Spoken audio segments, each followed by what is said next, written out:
Super star Mahesh Babu ఇటీవల గుంటూరు కారం సినిమాతో వచ్చి పెద్ద హిట్ కొట్టారు. త్వరలో రాజమౌళి దర్శకత్వంలో సినిమా చేయబోతున్నారని తెలిసిందే. మహేష్ అభిమానులతో పాటు ప్రేక్షకులంతా మహేష్ రాజమౌళి సినిమాపై ఇప్పటి నుంచి అంచనాలు పెంచుకుంటున్నారు.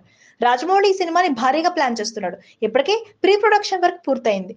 పాటల వర్క్ కూడా మొదలైందని ఇటీవల విజయేంద్ర ప్రసాద్ ఒక ఇంటర్వ్యూలో తెలిపారు. రాజమౌళితో సినిమా అంటే కనీసం 3 సంవత్సరాలు ఈజీగా పడుతుంది. మహేష్ సినిమాని భారీగా పాన్ వరల్డ్ ప్లాన్ చేస్తుండడంతో ఇంకా ఎక్కువ సమయం పట్టొచ్చని తెలుస్తోంది. దీంతో అప్పటిదాకా మహేష్ థియేటర్స్ లో బయట ప్రమోషన్స్ లో కూడా చూడడం కష్టమే. అయితే మహేష్ రెగ్యులర్ గా యాడ్స్ చేస్తూనే ఉంటారు. ఎప్పుడు ఏదో కొత్త యాడ్స్ తో పలకరిస్తారు. కానీ రాజమౌళి సినిమా అయ్యేదాకా యాడ్స్ కూడా చేయడని సమాచారం. రాజమౌళి సినిమా చేసేటప్పుడు హీరోల మధ్యలో ఏ సినిమా షూట్ లోను వేరే వర్క్ లోను పాల్గొనరు. రాజమౌళి సినిమా మీద ఫోకస్ ఉండాలని, మూవీ షూట్ మొదలైనప్పటి నుంచి పూర్తయ్యే వరకు మహేష్ బాబు యాడ్స్ కూడా చేయొద్దని, షూట్ అయ్యేలోపే ఎన్ని యాడ్స్ వస్తే అన్ని చేసేయాలని ఫిక్స్ అయినట్లు టాలీవుడ్ సమాచారం. అయితే దీనిపై అధికారిక ప్రకటన లేకపోయినా రాజమౌళి సినిమా కాబట్టి ఇది ఖచ్చితంగా జరుగుతుందని అభిమానులు కూడా భావిస్తున్నారు.